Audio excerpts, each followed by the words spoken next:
Bismillahirrahmanirrahim. Assalamualaikum warahmatullahi wabarakatuh. Allahumma salli wa sallim ala sayyidina Muhammadin bil lisani jami'ati fi hadratil wasi'ah. Salatan tamuddu biha jismi min jismihi wa qalbi min qalbihi wa ruhi min ruhihi wa sirri min sirrihi wa ilmi min ilmihi wa amali min amalihi wa khuluqi min khuluqihi wa wijhati min wijhatihi wa niyati min niyatihi وقصدي من قصده وتعود مرقته علي وعلى أولادي وعلى أصحابي وعلى أهل عصري يا نور يا نور يا نور اجعلني نورا بحق النور. Alhamdulillah, di kesempatan di pagi hari ini Allah Subhanahu wa taala masih memberikan kesehatan dan kekuatan sehingga saya bisa menyapa melewati media ini. Buat sahabat-sahabatku semua, apa kabar, dan semua kalian semua dalam keadaan sehat walafiat, dan yang sedang sakit semoga Allah Subhanahu wa taala menyembuhkan segala penyakitnya dan segala hajat-hajatnya Allah kabulkan, amin ya rabbal alamin. Sahabatku dimanapun kalian berada, mari kita tonton video ini, yang mana Gus Wafi yang tidak asing lagi ya. Beliau adalah termasuk orang yang cerdas di dalam menjawab segala pertanyaan yang insya Allah ini masih berkaitan dengan nasab Ba'alawi. Beliau selalu dihujani pertanyaan-pertanyaan, maka beliau menjawab melewati media ini, dan selamat menyaksikan. Semoga video ini memberikan berkah dan manfaat kepada kita semua, amin ya rabbal alamin. Selamat menonton.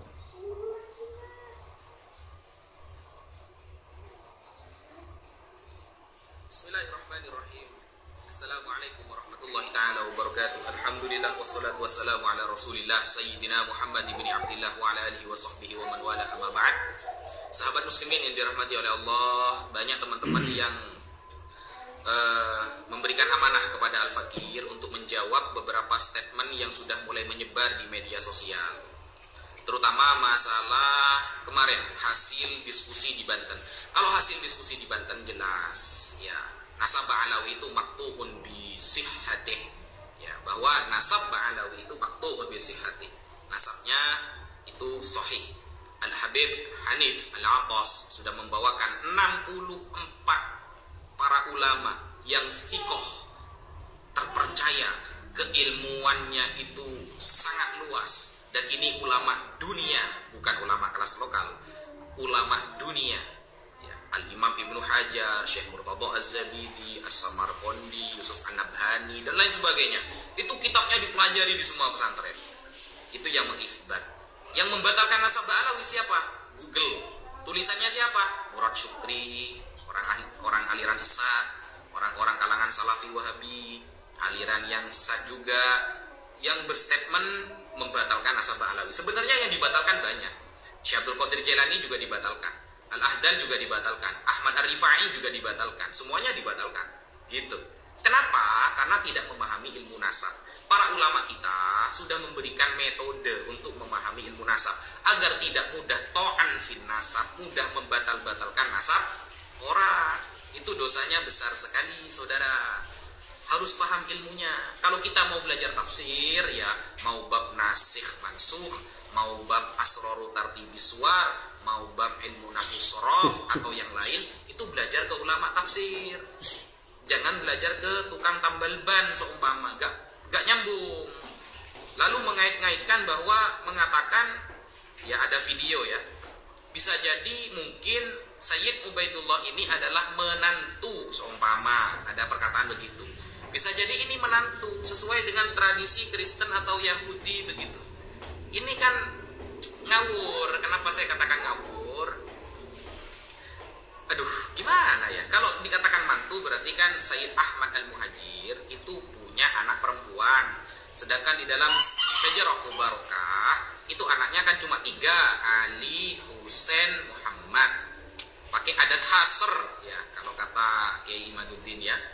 Sudah ini aja, seharusnya kan punya anak perempuan baru bisa dikatakan mantu gitu loh. Jadi kalau dikait-kaitkan sama agama lain itu gak nyambung. Kita itu kalau belajar sesuatu pakai ilmunya. Belajar fikih, ilmu fikih. Jangan ilmu lintas agama, gak nyambung. Bau belajar ilmu nahwu sorof, contohnya alhamdulillahi rabbil alamin. Alhamdu mubtadaun zaidun mu'adziru khabar in kunta zaidun adziru manitadar, hukumnya rofa wa rafa'u mubtada bil tidak kata qarfu khabar bil mubtada, ada alnya al harfu ta'rifin awila mufakkar fa namatun harf takin fi naman. Kemudian isi ma'rifat bugiruhu ma'rifatun kaum badi wa hinda wabni wal gulabi waladhi. Nah itu kan Imam Ibnu Malik, Alfiyah Imam Ibnu Malik, ada ilmunya, ilmu nahwu namanya.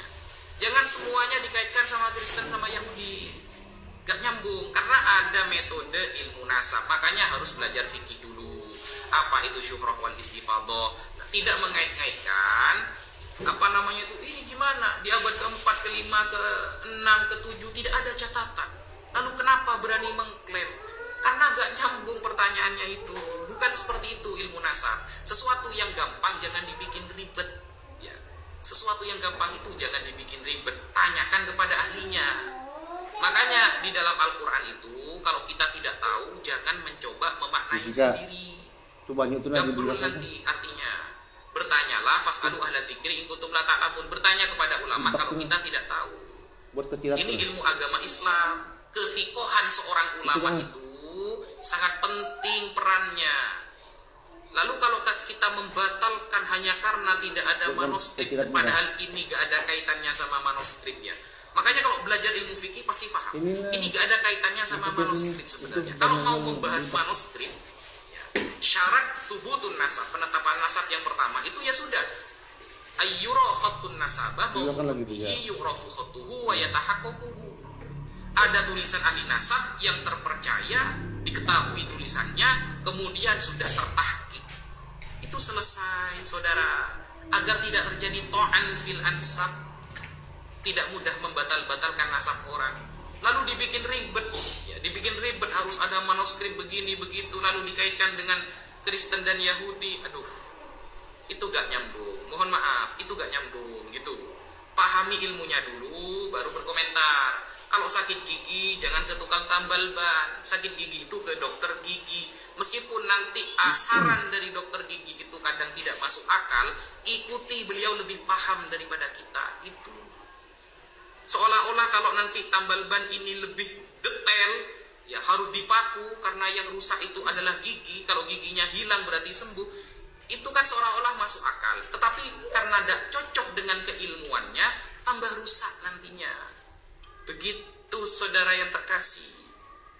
Atau seperti Kiai Haji Imaduddin ketika ditanyakan apakah gelar Habib itu ada di dalam Islam, dia mengatakan tidak ada. Yang pertama kali mengatakan dirinya Habib adalah orang Nasrani atau orang Yahudi ketika mengatakan nahnu abna'ullah wa ahibba'uh, kami adalah anak-anak Allah dan Habib-Habibnya Allah. Ini kan gak nyambung. Kenapa saya katakan gak nyambung? Kata Habib itu kalau kita lihat di dalam kitab Is'adur Rafiq halaman 3 baris ke tengah ke bawah ya, itu kan hanya hakikat urfi saja, hanya panggilan. Kalau mengaku-ngaku seperti Yahudi dan Nasrani itu tidak boleh, seolah-olah dirinya mulia, tidak boleh. Habib pun kalau mengaku-ngaku dirinya mulia juga tidak boleh, saudara. Tapi kalau hanya sebuah panggilan hakikat urfi itu boleh. Lalu apakah ada dulu di zaman para sahabat contohnya memanggil cucu Rasulullah dengan panggilan Habib, ada apa tidak? Ada, saudara. Ini ya. Ini kitab namanya Istijlabur Tiqail Ghuraf ya, yang ditulis oleh Al-Hafidz Syamsuddin Muhammad bin Abdurrahman As-Sakhawi.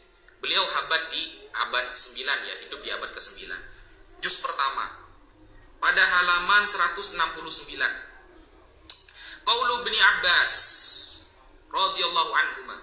Perkataan sahabat Abdullah bin Abbas radhiyallahu anhuma yang beliau wafat pada tahun 68 Hijriah. Qala Razin bin Ubaid kuntu inda bin Abbas radhiyallahu anhuma fa'ata Zainul Abidin Ali bin al-Husain faqala lahu Ibnu Abbas marhaban bil Habib ibnil Habib. Suatu saat sahabat Abdullah bin Abbas itu ya bertemu dengan Zainul Abidin. Zainul Abidin Ali bin Al-Husain, anaknya Sayyidina Al-Husain. Berarti cucunya Sayyidina Ali ya. Cucu-cucunya Rasulullah juga ini. Lalu sahabat Abdullah bin Abbas mengatakan kepada Zainal Abidin ini, Marhaban bil Habib ibnil Habib. Marhaban bil Habib ibnil Habib. Istilah Al-Habib ini pernah diungkapkan oleh sahabat Abdullah bin Abbas kepada cucunya Sayyidina Ali. Wa isnaduhu sahih, sanadnya ini sahih. Cara jawabnya begitu. Bukan pakai metode sendiri. Duh, pusing. Sekian dari saya, kurang lebihnya mohon maaf. Wassalamualaikum warahmatullahi taala wabarakatuh. Waalaikumsalam warahmatullahi wabarakatuh. Nah, demikian sahabat-sahabatku ya, penjelasan daripada Gus Wafi. Gus Wafi ini Masya Allah, tabarakallah, semoga beliau selalu sehat walafiat. Namun ya sahabat-sahabatku, apapun dalil yang diuraikan untuk membantah daripada pendapat Imanuddin ya, Imanuddin tidak akan menerima. Kenapa? Karena di hatinya itu sudah mempunyai penyakit, sudah yang menggerogoti. Maka dari itu tidak bisa melihat kebenaran. Itu pendapat Imanuddin kan begitu. Walaupun ulama sedunia mengakui Ba'alawi itu dzurriyyat Rasulullah SAW, bahwasanya Ki Imanuddin ini tidak menerima. Nah itulah jiwa kesombongannya itu ada ya. Sombong itu sudah kan sudah ijma ulama, sudah ditolaknya oleh Imanuddin. Maka itu sahabat-sahabatku, kembali kepada ijma ulama. Insyaallah nasab Ba'alawi tetap utuh, tidak akan runtuh, karena memang sudah dari dulu sahabat-sahabatku ya. Dan saya mohon maaf yang sebesar-besarnya jika terdapat hal yang kurang berkenan di dalam penayangan video ini. Dan jika kalian suka, maka di like, comment, dan subscribe. Dan komenannya silahkan. Dan semoga komen Anda itu bermanfaat buat orang lain ya. Dan juga tidak ada paksaan bagi Anda yang mau ikut imat, silahkan. Mau mengikuti ulama-ulama yang terdahulu, termasuk ada ulama Nusantara kita juga, silahkan. Keputusan semua ada di akal sehat Anda. Saya mohon maaf, saya akhiri. Assalamualaikum warahmatullahi wabarakatuh. Sampai jumpa.